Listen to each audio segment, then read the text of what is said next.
Good morning students. आज मैं आप लोगों को स्टैंडर्ड 3 का उर्दू पढ़ाऊंगी। चैप्टर 5 ख्वाब की ताबीर। पुराने ज़माने का जिक्र है, मतलब पुराने ज़माने की बात है। किसी फ़ौज का एक सिपा सालार था, मतलब सिपाहियों का सरदार, जिसका नाम अजीम बेग था। अजीम बेग नहायत ईमानदार और वफादार सिपा सालार था। बादशाह भी उसकी बहुत कद्र करता था। अजीम बेग केसरिया लाल था, लिहाजा उसका हाथ तंग रहता था।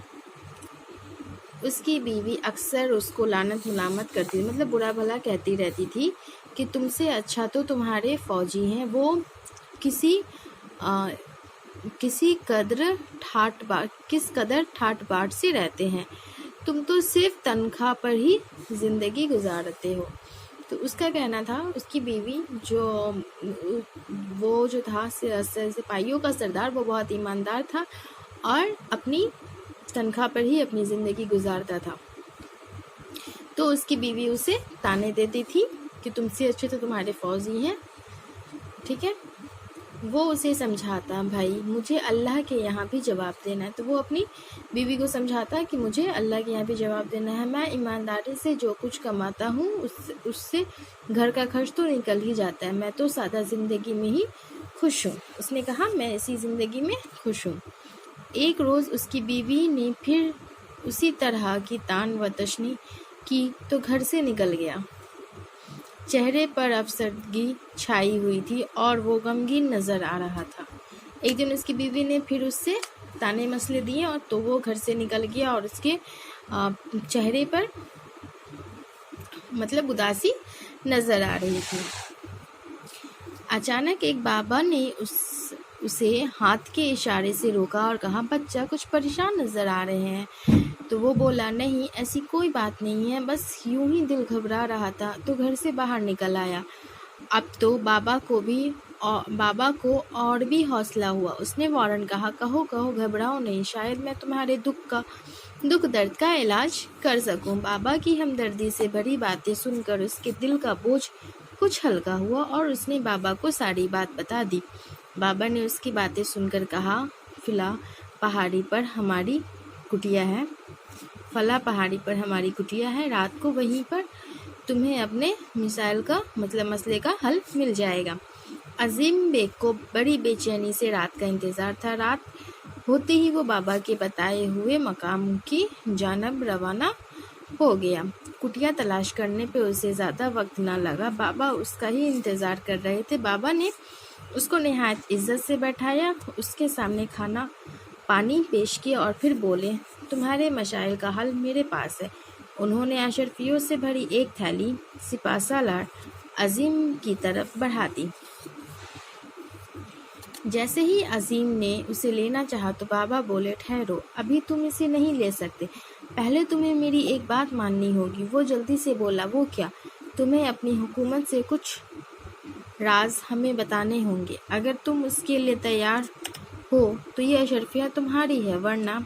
ये कहकर बाबा ने एक कोने की तरफ इशारा किया जहां 8-10 सिपाही बंदूकों से अजीम बेग की तरफ निशाना लगाए खड़े थे।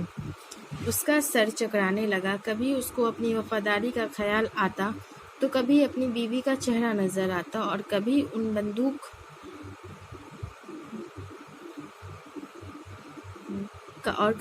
बंदूक बरदार सिपाहियों की तरफ उसकी नज़र चली जाती। आखिर उसने इकरार में गर्दन हिला दी और अशरफियों से भरा थैला उठा कर घर आ गया। उसने अपनी बीवी से भी कोई बात नहीं बताई, अशरफियों वाला थैला दे दिया।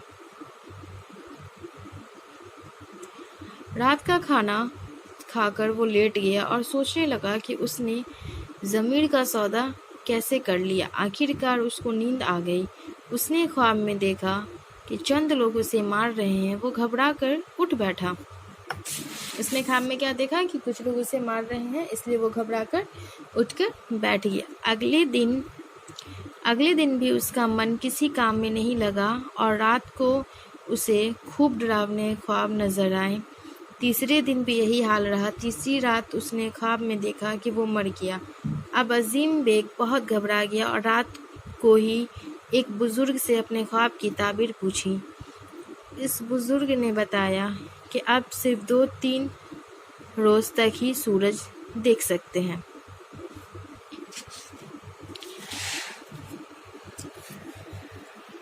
یہ سن کر بیگ الٹے پاؤں دوڑ کر بادشاہ کے پاس جا کر اپنا گناہ قبول کر لیا۔ بادشاہ اس پر بہت اعتماد کرتا تھا، لیکن خود اس کی زبانی دشمنوں کو حکومت کے راز پہنچانے کے اقرار بادشاہ کو فکر میں ڈال دیا۔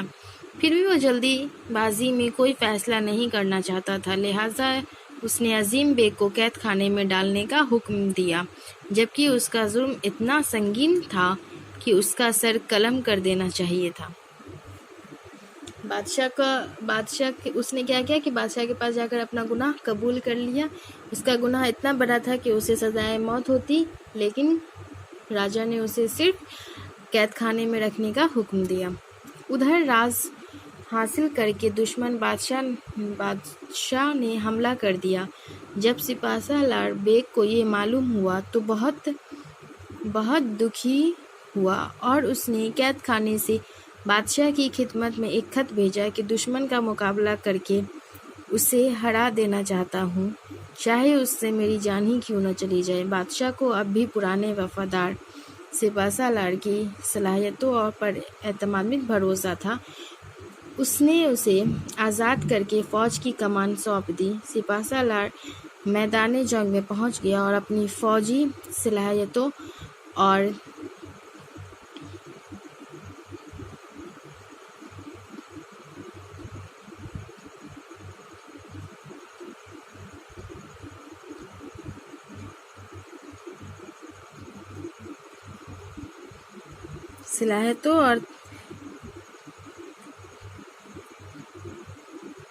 دشمن بادشاہ جان بچا کر بھاگ گیا۔ جنگ کی کامیابی کے بعد عظیم بیگ بادشاہ کے روبرو کھڑا تھا۔ بادشاہ نے اس کی بہادری سے خوش ہو کر اس کی جان بخش دی۔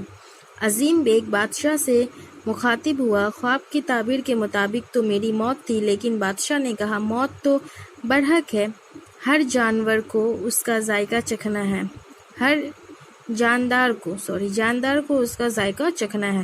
اگر اس گناہ کو کرنے سے پہلے تم موت کو یاد رکھتے تو گناہ کبھی نہ کرتے۔ ہر وقت خدا اور موت کو یاد رکھنا چاہیے، تبھی انسان گناہوں سے آلودہ ہونے سے بچ سکتا ہے۔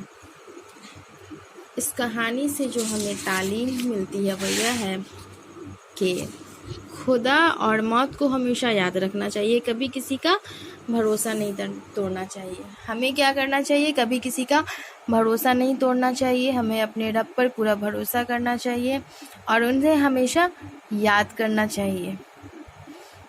موت کیا ہے؟ برحق ہے، ایک نہ ایک دن آنی ہی ہے، اس لیے ہمیں ہمیشہ اپنی موت کو یاد رکھنا چاہیے۔